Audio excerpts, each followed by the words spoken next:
Hello, my name is Courtney Gould, and this is my week 3 reflection.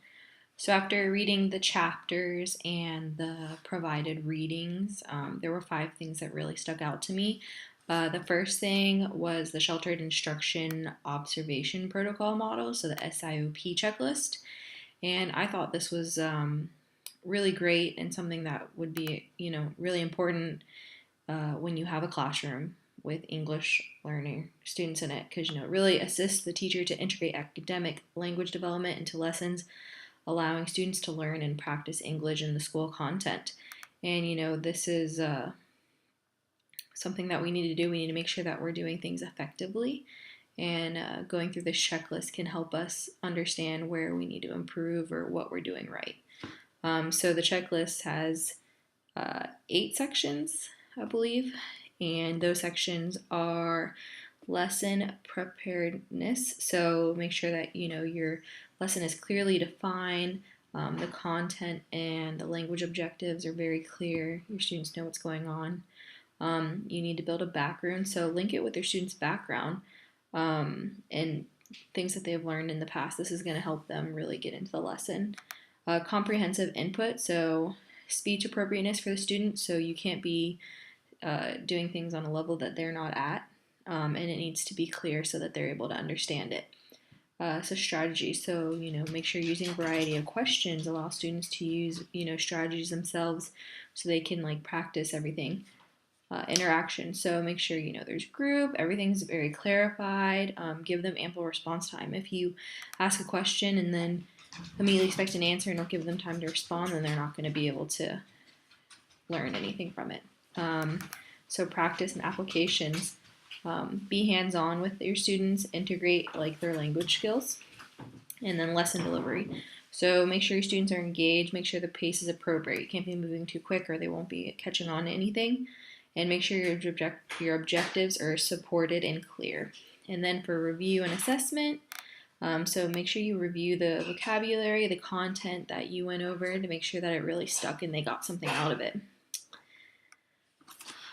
The next thing that really stuck out to me was the other reading. It was the Florida Consent Decree. And so, this was nice because it was something that really helped those students that were English learners, and it made it to where schools had to follow it, and there was going to be a program for them, and it wasn't optional for the schools to do it. So this was an identification and provision of services to students whose native language is other than English. And the main focus on it was identification and assessment. So this is where they would go and survey what your home language was, and then they would go and see what, if you were eligible, what they needed to do for you, and what services would be given to you.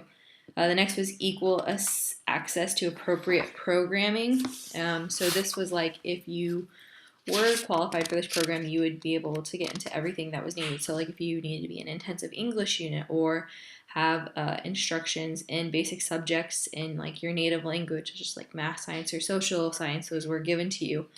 And so this is where your LEP plan would go through the district, and it would be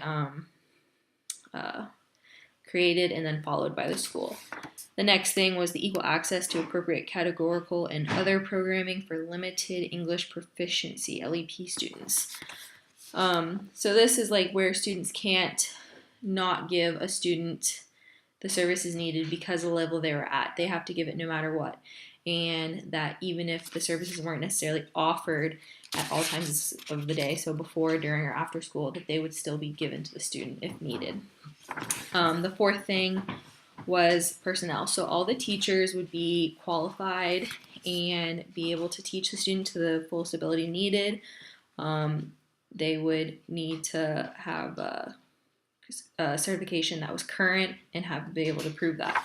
The fifth thing was monitoring, and the sixth thing was outcome measures. So these kind of go hand in hand, and this is basically saying that the Florida Department of Education is going to follow up on the district and schools to make sure that they are following through all these things and that they are providing what they are supposed to for these students. The next thing that really caught my mind was out of the chapters of the book, One Child, Two Languages.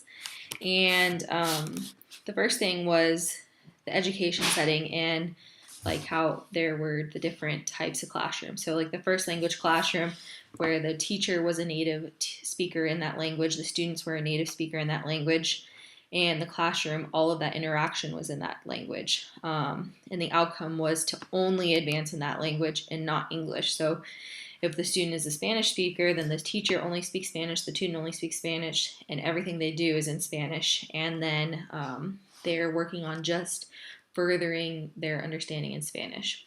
The next thing was the bilingual classroom. So this is where the teacher is bilingual in the native language in English, or there is a native speaker and an English teacher. So there could be two students or two teachers in this classroom. And the children in this classroom are all native speakers, or they're native with some English. And the classroom interaction is split between both the native language and the English language. And so this outcome was to maintain and develop the native language while also learning some of the English. And then next was the English language classroom. Oh wait, let me back up. So in the bilingual classroom, like this is a great example. In one of the other articles that you asked us to read, it talks about additive bilingual, and this is a great example of that because they are trying to further themselves, and this has great studies and reviews. It talks about how like these children have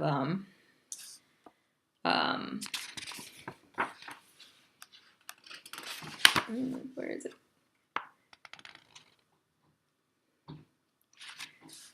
Well, where these students basically have like a higher cognitive function, everything like that. So it was really good. And then there's also the English language classroom, where this is where the teacher only speaks natively in English. The students are a native in a different language, and or English, or they, and they're learning English. So the classroom is completely English. There's not a single thing that is done in their native language, and the outcome is develop English only and no maintenance or development of their native language.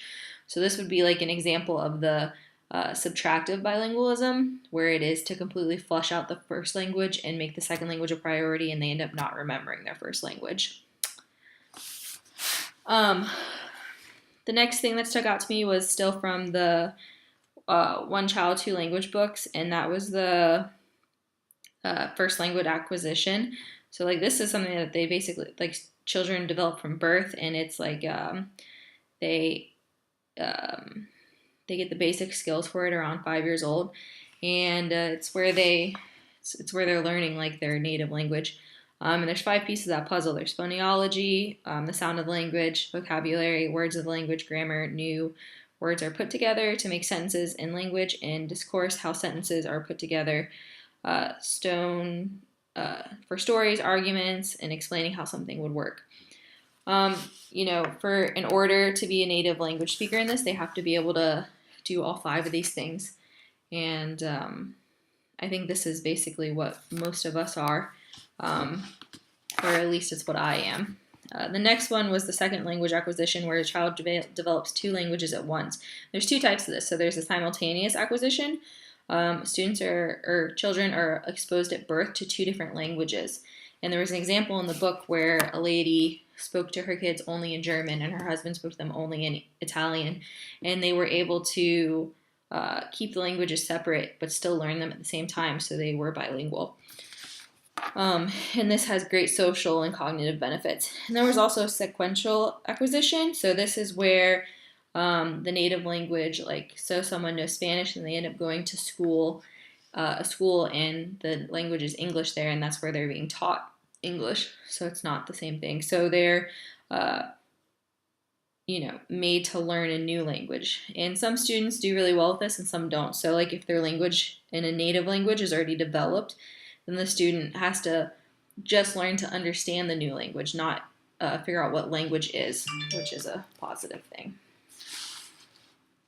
Those were the 5 things that I found interesting in the weekly discussion and what I got from them. Thank you.